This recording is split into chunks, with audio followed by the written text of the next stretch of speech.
नमस्कार। संसार में होने वाला प्रत्येक अपराध दुखद है, विशेषकर यौन अपराध। लेकिन ये तब और दुखद हो जाता है जब भारत में घटित यौन अपराधों को भारत की संस्कृति बता दिया जाता है। ये तब और घातक हो जाता है जब भारत का एक वर्ग यौन अपराधों से निपटने के लिए पश्चिम को अपना आदर्श बना लेता है, बिना ये जाने कि पश्चिम में यौन अपराध अपने चरम पर है। आज तथ्य आपके सामने होंगे और आपको ये निर्धारित करना होगा कि क्या वास्तव में भारत महिलाओं के लिए असुरक्षित होता जा रहा है, या फिर भारत में घटित होने वाले प्रत्येक यौन अपराधों का प्रयोग पश्चिमी मीडिया भारत पर कीचड़ उछालने के लिए कर रही है। लोकसभा चुनाव 2019 से ठीक एक वर्ष पूर्व जून 2018 में ब्रिटेन की थॉमस रूटर फाउंडेशन ने एक रिपोर्ट प्रकाशित कर महिलाओं के लिए भारत को सबसे असुरक्षित बताया।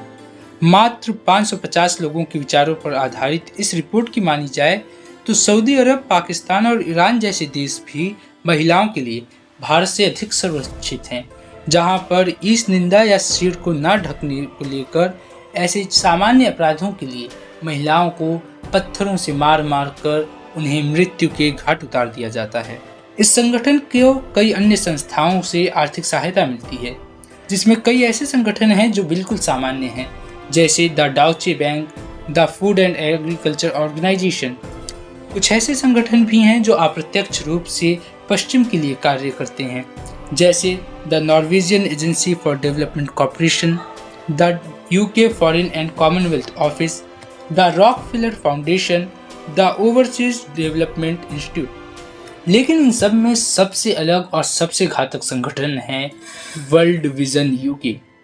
ये संगठन स्वयं को एक डेवलपमेंट एड एजेंसी के रूप में चित्रित करता है, लेकिन वास्तव में ये एक कट्टरपंथी चर्च है, जिसका स्पष्ट उद्देश्य प्रत्येक भारतीय को ईसाईयत में परिवर्तित कर हिंदू धर्म का समूल नाश करना है। भारतीय छवि को धूमिल करने व चुनावों को प्रभावित करने का ये अंतिम प्रयास नहीं है, बल्कि अन्य रूपों में ये प्रयास आज भी जारी है। सन 2024 में जहां भारत में एक बार फिर से लोकसभा चुनाव हो रहे हैं, उससे ठीक एक वर्ष पूर्व 2 जून 2023 को न्यूयॉर्क टाइम्स में एक लेख प्रकाशित होता है, जिसका शीर्षक था in India's gang rape culture, all womens are victim. Hindu विरोधी लेखिका विद्या कृष्णन द्वारा लिखित ये लेख बिल्कुल निःशुल्क है, जबकि न्यूयॉर्क टाइम्स के अन्य लेखों को पढ़ने के लिए हमें सब्सक्रिप्शन की आवश्यकता होती है। इस विशेष लेख को ही निःशुल्क क्यों रखा गया है? ऐसा इसलिए क्योंकि इस प्रकार के नकारात्मक लेख भारत की एक नकारात्मक छवि बनाने में सहायक होते हैं, विशेषकर तब जब वे भारतीयों के द्वारा ही लिखित हों। किसी भी रिपोर्ट का खंडन करने के लिए हमें उसके समसामयिक रिपोर्ट की आवश्यकता होती है, और इसी आवश्यकता को पूरी करती है US based think tank wise voter की रिपोर्ट। यौन अपराधों पर प्रकाशित इस रिपोर्ट के अनुसार भारत 144 राष्ट्रों की सूची में 94वें स्थान पर है, जो कोई अच्छी स्थिति नहीं है, लेकिन कम से कम उन पश्चिमी देशों से तो कहीं अच्छी स्थिति है जो भारत को यौन अपराधों पर ज्ञान देते हैं।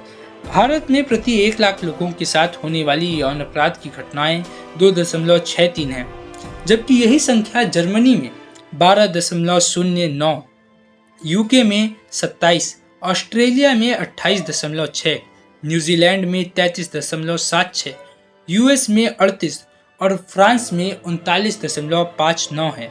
एक तर्क जो हमेशा दिया जाता है कि भारत में होने वाले अधिकांश यौन अपराध पुलिस के पास कभी दर्ज ही नहीं होते।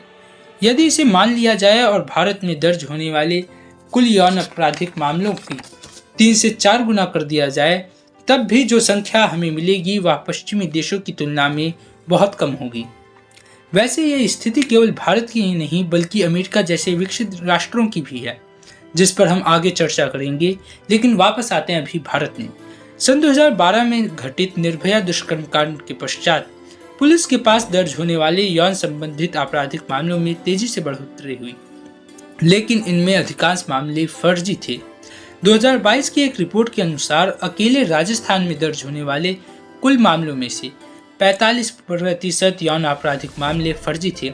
इस प्रकार के अधिकांश फर्जी मामले ऐसी महिलाओं या ठग समूहों के द्वारा दर्ज कराए जाते हैं जिनका यही कार्य होता है।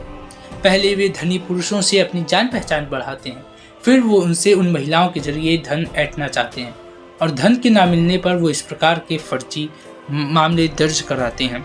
वीडियो का ये भाग विशेषतः उन लोगों के लिए है जो यौन अपराधों से निपटने के लिए पश्चिमी देशों को अपना आदर्श मानते हैं। पश्चिमी जगत की स्थिति को समझने के लिए हम 2 राष्ट्रों का उदाहरण लेंगे। शुरुआत करते हैं संयुक्त राज्य अमेरिका से। अमेरिका का सबसे बड़ा यौन हिंसा विरोधी संगठन rape, abuse and incest national network के अनुसार अमेरिका में घटित प्रत्येक 1000 यौन अपराधों में से केवल 310 घटनाएं ही पुलिस के पास दर्ज होती हैं, यानी हर 3 घटना में से केवल 1 घटना। इसके बाद भी 38 यौन अपराध अमेरिका में होते हैं प्रति 1 लाख लोगों के साथ। आप कल्पना कीजिए कि वास्तविक संख्या कितनी विशालकाय होगी। इससे भी बुरी बात यह है कि केवल 9% अपराधियों को ही न्यायिक प्रक्रिया का अमेरिका में सामना करना पड़ता है और केवल 3% ही जेलों में अपना समय बिताते हैं। इसके विपरीत भारत में सजा की दर 32% है, जबकि भारत व अमेरिका की जनसंख्या, न्यायपालिका और पुलिस बल में भारी अंतर है। दूसरा उदाहरण है हमारा जर्मनी। पूरे यूरोप में मध्य पूर्व और अफ्रीका से लाखों आप्रवासियों के आगमन के बाद से ही दुष्कर्म और विशेषकर सामूहिक दुष्कर्मों की घटनाओं में तेजी से वृद्धि हुई है, जिसमें अधिकांश अपराधी तुर्क, अफगान या सीरियाई होते हैं। 2018 तक जिस जर्मनी में मात्र पूरे वर्ष में 300 यौन अपराध दर्ज किए गए थे, यानी प्रतिदिन 1 यौन अपराध से भी कम, वही आंकड़ा 2022 में 650 को भी पार कर जाता है, यानी लगभग प्रतिदिन 2 घटनाएं। जिन इस्लामिक राष्ट्रों से आए आप्रवासी पश्चिमी राष्ट्रों में इस प्रकार की घटनाओं में वृद्धि कर रहे हैं, तो सामान्य सी बात है कि इस्लामिक राष्ट्रों में इस प्रकार की घटनाएं और अधिक होनी चाहिए। लेकिन स्थिति इसके बिल्कुल विपरीत है। वाइस वोटर की रिपोर्ट के अनुसार वो 10 राष्ट्र जहां यौन अपराध सबसे न्यूनतम स्तर पर हैं, वो सभी इस्लामिक राष्ट्र हैं, जैसे Oman, Saudi Arab, Bermuda, Egypt, Azerbaijan, Syria, Mozambique, Palestine, Tajikistan व नाइजीरिया। लेकिन ऐसा क्यों? इसके उत्तर में वाइस वोटर कहते हैं कि ये ध्यान रखना जरूरी है कि ये आंकड़े बलात्कार की दर्ज घटनाओं की संख्या पर आधारित हैं, जिसका अर्थ है कि इन देशों में इतनी कम दर होने का मतलब ये नहीं है कि उन देशों में बलात्कार की घटनाएं शायद ही कभी होती हैं, बल्कि ऐसी घटनाएं होती हैं लेकिन उनकी रिपोर्टिंग नहीं की जाती। अधिकांश इस्लामिक राष्ट्रों में शरिया का कानून है, जो किसी पुरुषों के द्वारा बोले गए शब्दों को महिलाओं की तुलना में 4 गुना अधिक शक्तिशाली बनाते हैं। इसके अनुसार आरोप लगाने वाली महिला को ही अपराध सिद्ध करने के लिए 4 अन्य गवाह लाने की आवश्यकता होती है। इस प्रकार के कानून दुष्कर्म पीड़िता के लिए न्यायालय में अपना आरोप सिद्ध करना लगभग असंभव बना देते हैं, जिसके परिणाम स्वरूप अधिकांश घटनाएं कभी दर्ज ही नहीं की जाती थी। यदि इस प्रकार के तथ्यों की वास्तविकता हम और आप जैसे सामान्य व्यक्ति जान सकते हैं, तो क्या ये भारतीय और पश्चिमी मीडिया से अनभिज्ञ होंगे? बिल्कुल नहीं। लेकिन भारत को दुष्कर्म की राजधानी के रूप में प्रचारित करने के लिए इन दोनों का ही अपना अपना उद्देश्य है। भारतीय मीडिया चैनलों में यौन अपराध संबंधी समाचारों को अपने प्राइम टाइम पर दिखाने के लिए होड़ लगी रहती है, क्योंकि विदेशी मीडिया की तुलना में वे अच्छी गुणवत्ता के कार्यक्रम नहीं बनाते। तो यदि आप अच्छी गुणवत्ता के कार्यक्रम प्रसारित करने में अक्षम हैं, तो आप दर्शकों को कैसे आकर्षित करेंगे? ऐसे में यौन अपराध के समाचार बिल्कुल सटीक बैठते हैं, क्योंकि दर्शकों का एक बड़ा वर्ग इसे देखता है, विशेषकर तब जब अपराधी हिंदू हो और पीड़िता मुस्लिम हो। यहाँ यह स्पष्ट करना आवश्यक है कि किसी विषय पर चर्चा करना एक अलग विषय है और किसी विषय का प्रयोग अपने निजी स्वार्थ और राजनीति के लिए करना एक अलग विषय है, और एक नागरिक के रूप में हमें इन दोनों के बीच का अंतर पता होना चाहिए। इस प्रकार के समाचार को प्रसारित करने के पीछे पश्चिमी मीडिया का अपना अलग उद्देश्य होता है कि पश्चिम के आधिपत्य को बनाए रखना या उसका विस्तार करना। पश्चिमी मीडिया के कई पत्रकार CIA जैसी एजेंसियों के लिए भी कार्य करते हैं। एक समय में न्यूयॉर्क टाइम के पूर्व संवाददाता केनेट लव को भी CIA ने नियुक्त किया था, जिनका कार्य था मध्य पूर्व में इसी प्रकार की US और UK की प्रोपेगेंडा को प्रसारित करना, जिसका परिणाम ये हुआ कि सन 1953 में ईरान की लोकतांत्रिक तरीके से चुनी गई प्रधानमंत्री मोहम्मद मोसाद्देक़ की सरकार गिर गई। तो यदि पत्रकारों को नियुक्त करने से पूर्व में CIA जैसी एजेंसियों को लाभ मिला है, तो अब पश्चिमी एजेंसियां ये कार्य करने से क्यों रुकेंगी? न्यूयॉर्क टाइम्स, जो भारतीय समाज को पितृसत्तात्मक, भारतीय पुरुषों को पथभ्रष्ट चित्रित करने में लगा रहता है, उसकी प्रतिक्रिया इसके बिल्कुल विपरीत होती है जब घटना पश्चिमी देशों की होती है। कुछ समय पूर्व न्यूयॉर्क टाइम्स ने vicious assault, sex, Texas town की शीर्षक के साथ एक कहानी प्रकाशित की।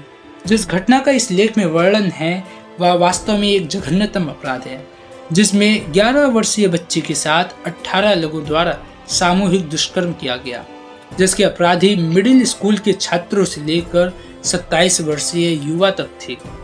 और आप जानते हैं कि न्यूयॉर्क टाइम्स ने इस घटना को कैसे चित्रित किया? पत्रकार जेम्स सी मैककिनले ने पीड़िता को ही उसके साथ हुए यौन अपराध के लिए दोषी बता दिया।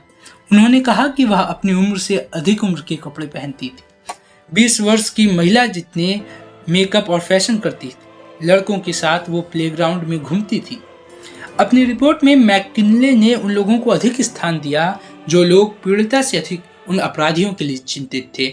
स्वयं पत्रकार महोदय ने भी शीला हैरिसन को कोट करते हुए कहा कि These boys have to live with this the rest of their life, यानी इन लड़कों को अपनी बाकी की जिंदगी इसी के साथ गुजारनी होगी। वास्तव में ये लोग इतनी नीच और निम्न कोटि के हैं कि यौन हिंसा जैसे अपराधों में भी लाभ, हानि, स्थिति, परिस्थिति, देश, राजनीति देखकर ये निर्धारित करते हैं कि इन्हें किसके पक्ष में खड़ा होना है, अपराधी के या पीड़ित के।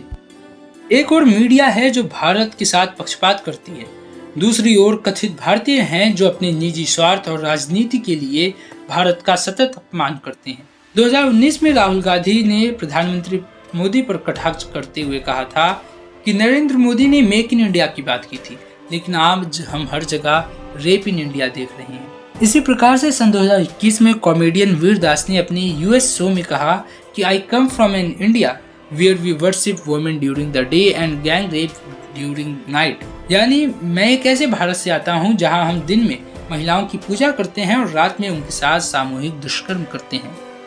इस प्रकार के नकारात्मक समाचार वैश्विक स्तर पर भारतीय नागरिकों के लिए एक विषाक्त स्थिति का निर्माण करते हैं, जिससे विदेशी निवेश और पर्यटन दोनों कम होता है, जिसका प्रत्यक्ष प्रभाव भारतीय अर्थव्यवस्था पर और अंततः भारतीय जनमानस पर देखने को मिलता है। यौन हिंसा आज मीडिया के लिए अपनी TRP बढ़ाने का साधन या उस नेता पर हमला करने का एक साधन बन गया है जिसे वे पसंद नहीं करते। इस प्रकार के समाचारों का भारत पर नकारात्मक प्रभाव होता है, इसलिए फर्जी समाचारों को दंडनीय बनाना अब आवश्यक होता जा रहा है, क्योंकि यदि समाचार एक वस्तु है तो मीडिया उसकी पैकेजिंग और बिक्री करके ही धन अर्जित करता है। इसलिए अन्य उद्योगों की तरह मीडिया को भी घटिया उत्पाद बेचने पर परिणाम भुगतने के लिए तैयार रहना चाहिए, क्योंकि यौन हिंसा कोई सामान्य बात नहीं है।